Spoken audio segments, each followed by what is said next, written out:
So let us tell you a little bit more about our story, right? Why good marriages can go bad.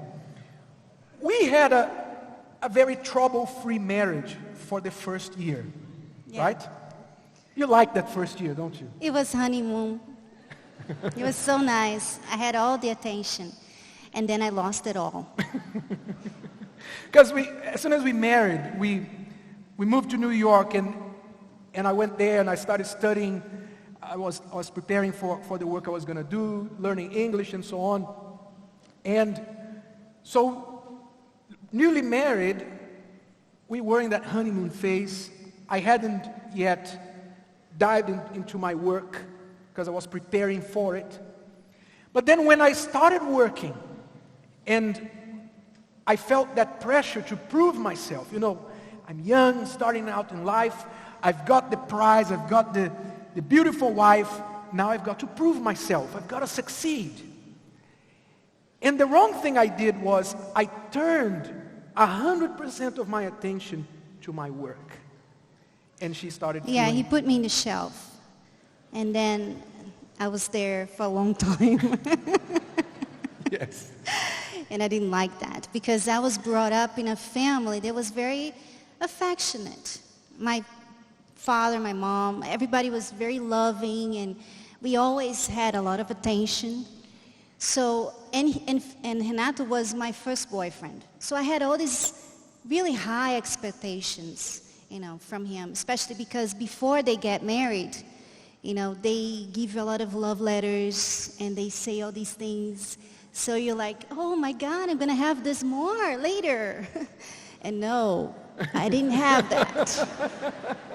He changed. Yeah, she liked to talk a lot. I was more quiet, right?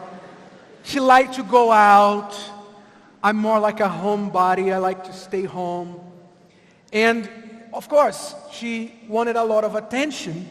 And all of my attention was going at that point to my work and to myself. Maybe not a lot, just some attention, right? Yeah, you wanted some, but even some you wouldn't get. I wouldn't give it to her.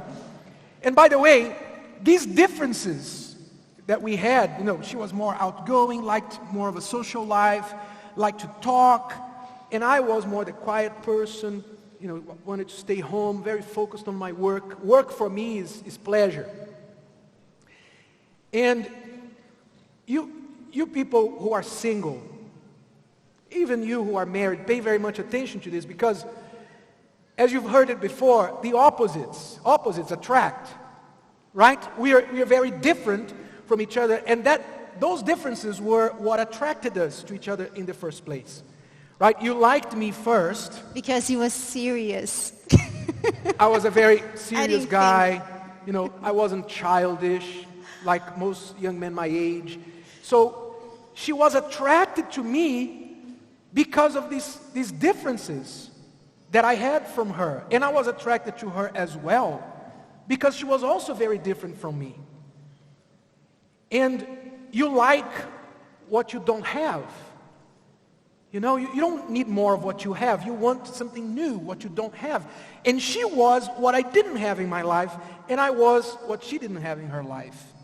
So we were attracted to each other. But that was the problem, because if you, for example, you single,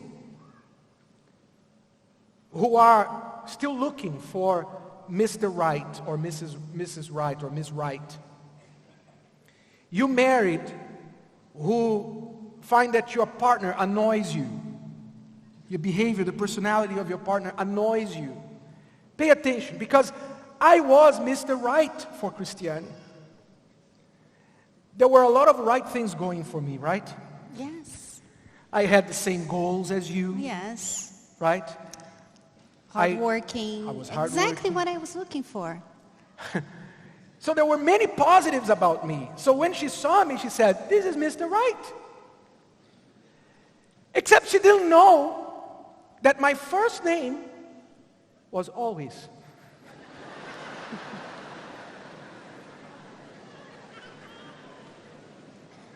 I was Mr. Always Right. You know, if she challenged me on any point of view, that happened after the first year of marriage. If she challenged me on anything or wanted something that I didn't want, that was it. I would put my foot down and say, no, it's not going to be like that. It's going to be my way. And if she defied me, I would be very strict. And in order to punish her, I would give her the silent treatment. That will kill me. I would shut down and not talk to her for days. That was real punishment, because I know I like to talk. And, you know, sometimes I had to apologize for him to talk to me. And even sometimes he didn't talk to me. I would apologize for something maybe he was wrong with. I would apologize, and still he would keep the silence. It was horrible. And that thing about the silent treatment, I just want to point something out to you, because I grew up seeing my dad giving my mom the silent treatment. And I hated it. I don't know if you've seen this in your home, but in my home, when we kids saw our dad come home and he was wearing this very long face, we already knew something had happened between them. And that would go on for a few days. My mom would be walking on eggshells trying to please him, and he wouldn't budge. Like the king of the castle, you know, giving her the silent treatment. Always some moral sermon, preaching to her and so on. That's the only time he would open his mouth, to give her a sermon. And I hated it, because the environment at home would be horrible. It would kill the peace, the joy in the family. And I grew up telling myself, you know, when I get married, I will never do this to my wife. That was me single. But then when I married, I was doing exactly the same. And hated it. I didn't like it. But here's something that you should know, that you should pay very much attention to. Because I learned when I got married that when you marry, you don't do what you set out to do. You know, you get married, you set out to be happy, to live a happy life, to make the other person happy, to enjoy a friendship of that person.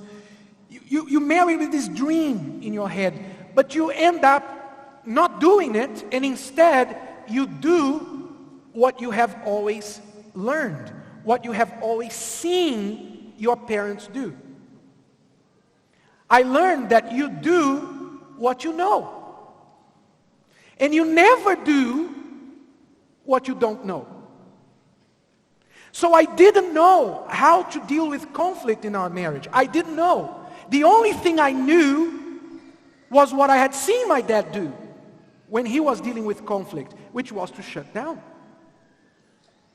So I was doing what I knew. I shut down. And I was always, you know, waiting for her to come and humiliate herself to me to make things go back to normal again. But she was also Mrs. Right. I wasn't the only always right. She was also... I was the self-righteous one. Go ahead. Well, I did everything good at home. I really tried my best. You know, I was a good wife. Wasn't I a good wife? The problem with you... You said I was going to say it. Confession time here. The problem with you, the problem with her, was that she was too right. She was, you know, everything about her, I couldn't fault her. I couldn't say, look, this is wrong. She was just too right. And that was what made her wrong. Yes, that's the problem. Go ahead, explain it. That was the problem, because I thought I deserved more. I deserved more. I took good care of the house. I always made sure, you know, everything for him, cooking, everything. I did everything at home. I wanted to be a good wife, and I was a good wife. But the problem was that I always I focused on what he wasn't good at. I was looked at, the things that he could improve, and I would impose myself on that. Like, you have to be like this. You have to be like that. I'll be demanding all the time. You have to be more like my father. Why aren't you more like my father? I did that a lot. Because, in my family, my parents were together. We had a great family. Everything was great. So I had these really high expectations of marriage. When we got married, and he wasn't my father, of course, but I wanted him to be like him. And I would say to him, you have to be like him. You have to say things. You have a problem, just say it. Don't be silent for the rest of your life with me. So I was always trying to change him, and that was my problem, because we don't change people. And you started feeling like a victim, like a martyr. She started going to this victim mode where, I do everything right, you do nothing for me. I don't deserve this. Yeah, well, why are you doing this? And that became annoying, because that came across to me as she was trying to force me to be somebody else, to be someone I was not, which is very common in marriages. You love that person so much that you want to improve that person. You want to make that person better. Why aren't you more like this person? Why aren't you more like that? And this constant reminding, why aren't you more like this? Or why do you always do that? It backfires. And that's what was happening between us, because she was annoying me. That only made me want to dive even deeper into my work and not have pleasure coming home. And so we kept going round in circles. Our backgrounds, as we already said, were very different. I'd come from a broken home. She'd come from a home where, her parents had been married for 42 years now, and it was very different from our home. In her house, everyone was affectionate. In her house, if anybody had a problem, they would speak it up there and then would hug each other, and that was it. I love you here, I love you there. In my home, if you didn't see any slippers flying or belts being brandished like a sword, things were all right. We were happy. But that wasn't her home. So our past, our backgrounds, our experiences, and different opinions and different worldviews clashed very, very badly. And that's why many, many good marriages go bad. Because people buy into this idea of Mr. Right, of Miss Right, Mrs. Right.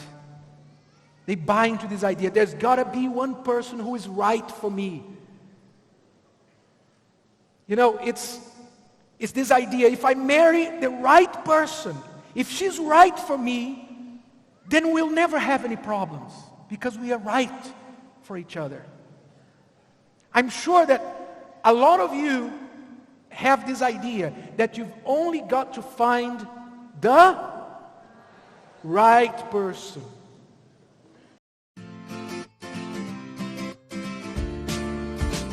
I don't know if you know where this idea, this myth about soulmates came from. Let me tell you how it originated. Thousands of years ago, in Greece, there was this myth where the gods got together and they made the human beings. But originally, the human being had 2 heads, 4 arms, and 4 legs. That's how the Greek gods created the human beings. Sort of like a crab, right? 2 heads, 4 arms, 4 legs. And then human beings started multiplying, growing, and the gods feared that the human beings would one day take over and want to be like gods, take the place of the gods.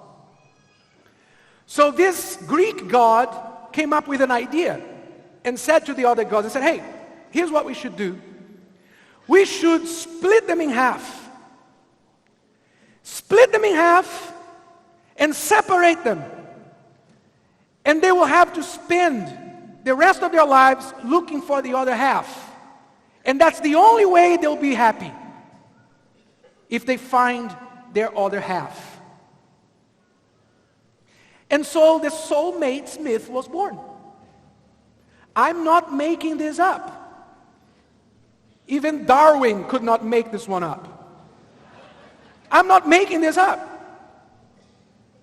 This idea of soulmates, of that there is one person in this whole entire world, 7 billion people, there is one, only one person, somewhere, who will completely fill you and meet your every need and make you happy and sweep you off your feet and kiss you like Don Juan for the rest of your life.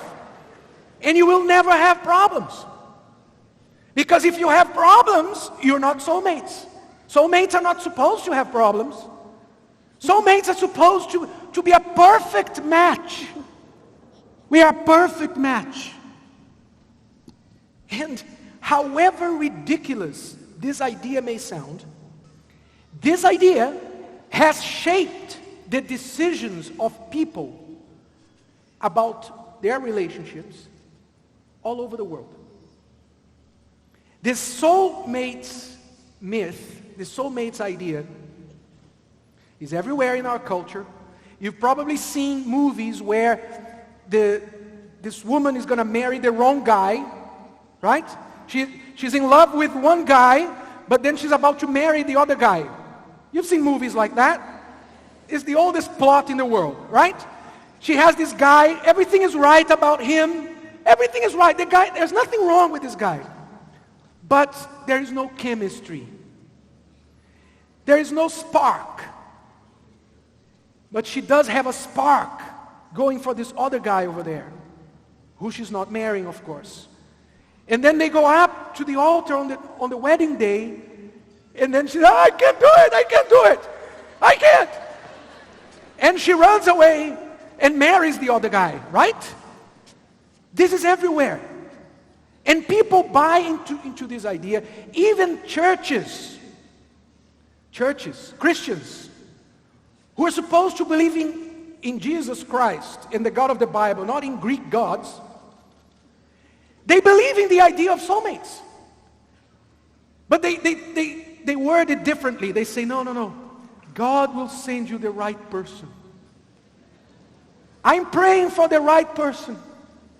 I'm waiting on the Lord for the right person. You know, this idea that there is another half of you somewhere, this idea is wicked. You know, the guy is holding a trident, for crying out loud. You could get a clue that this is a wicked idea. Right? Are you with me? And when things go bad in marriage, we tend to think, no, we are not made for each other. This is not supposed to be. It's not meant to be. Then we start thinking, instead of thinking about making it work, we start thinking about an exit strategy. Makes you think, I have to get out of this relationship because it's not working. Right? A lot of people, and a lot of people have this idea, and they have a hard time even finding ways to get out of their problems. For instance, when we were having our problems, when I said the D word, I kept thinking a lot of thoughts like, maybe I married the wrong guy. You know, maybe he's not the right guy for me. Maybe we are not supposed to be married like my parents are. Because look, we are not working. This problem keeps coming back. You don't know how to deal with the problem. You start thinking, he's the wrong person. Or I made a wrong choice. Mm-hmm. So, and a lot of people, instead of finding a way to sort these problems, what do? They go for other people. They start Because, comparing. you're having a problem here with your husband. The husband doesn't give you attention. But the other guy at work, he does. He sees you. He notices you. So the person starts looking outside the marriage. Starts comparing the outside of other people's lives and relationships to the inside of their relationship. In other words, you have problem here, so the inside of your relationship is terrible. And then you look out on the outside of other people's lives who are also having their problems, but you don't see it because you don't live with them. And you start thinking, that person would be right for me. That person makes me feel like he or she doesn't make me feel.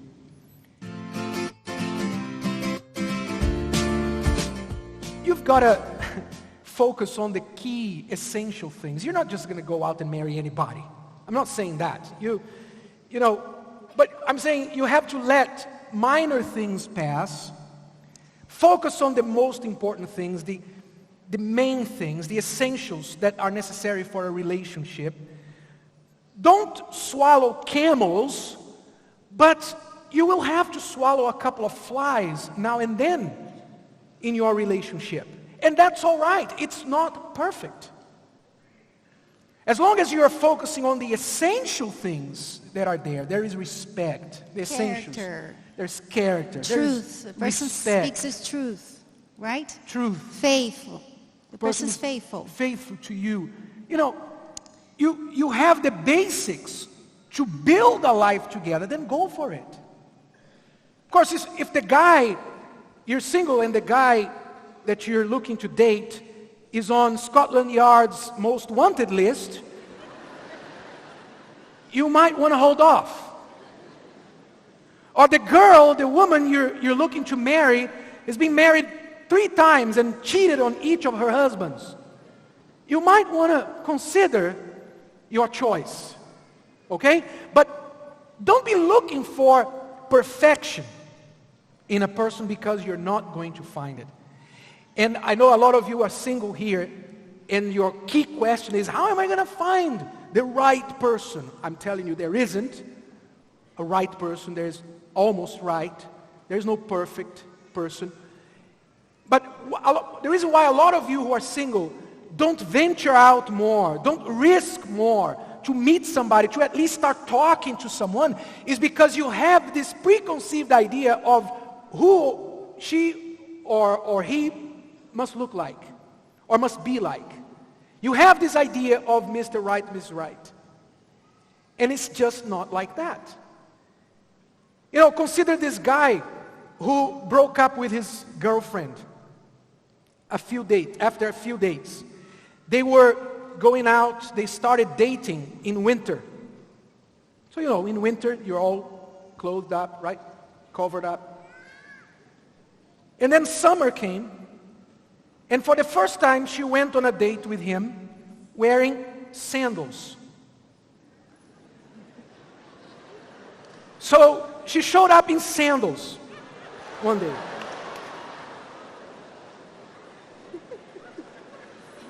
And for the first time, this guy noticed that her second toe was a tad longer than her big toe. Just a tad. Quarter of an inch. The most, right? And that was it for him.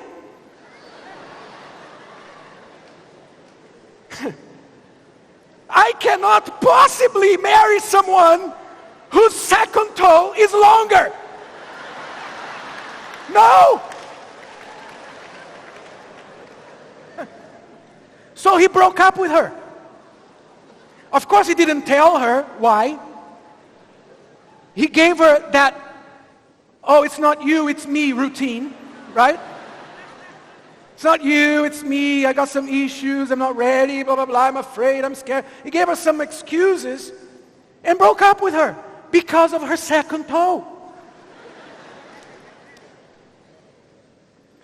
But this is the kind of guy that if you go look at his toes, they are not very pretty either.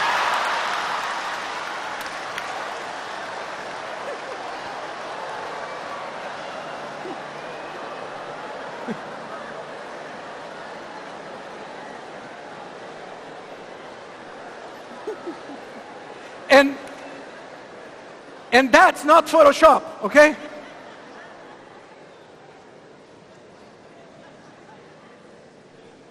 It's the pot calling the kettle black, basically.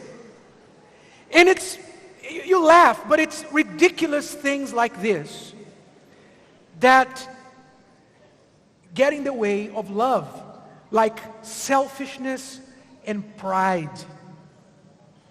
Ridiculous things like this, fueled by selfishness and pride. This is what is getting in the way of love. And I tell you, we are getting in the way of love. Your biggest problem is yourself. Your biggest obstacle is not the other person. If you're single or married, forget the other person. Your biggest obstacle is right there, sitting in your chair. And you can't even see it because you focus so much on the other person that you can't see your own mistakes. You can't see your own toe. That's right. You know, in our work, we've been doing this intensely for about 5 to 6 years now. And we've come to a conclusion that people get a bit startled when they hear. We've concluded that marriage problems don't really exist.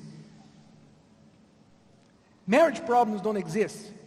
There is no such thing as a marriage problem. What really exists is two people who decided to marry. They are each very imperfect, but they desperately want to make the other person perfect. That's what happens. There is no such thing as marriage problems. What happens is people have their own problems, but they don't focus on their own problems. They focus on the problem of the other person. While they're focusing on the problem of the other person, they are creating this environment of conflict. They are creating this miserable atmosphere, and at the same time, wasting the energy that could very well be used to improve themselves. But they don't. And that's what happens. There's no marriage problem. The problem is with the people that can't see their own problems. They keep wanting to make the other person perfect. And you who are in that situation, whether you're married or single, because a lot of you single are waiting for the perfect person. You're waiting for Mr. Right, Mrs. Right. Here's news for you. I got breaking news for you.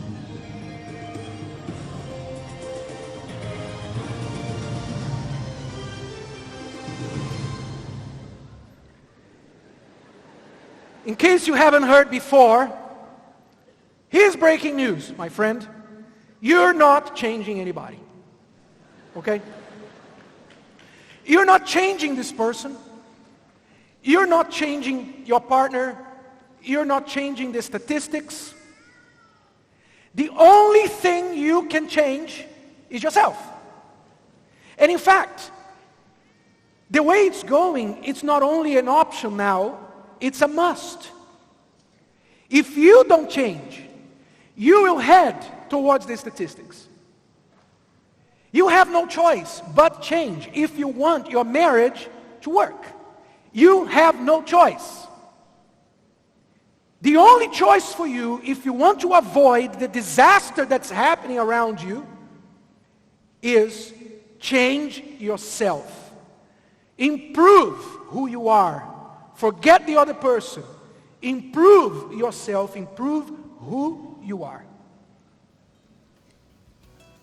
You have to change.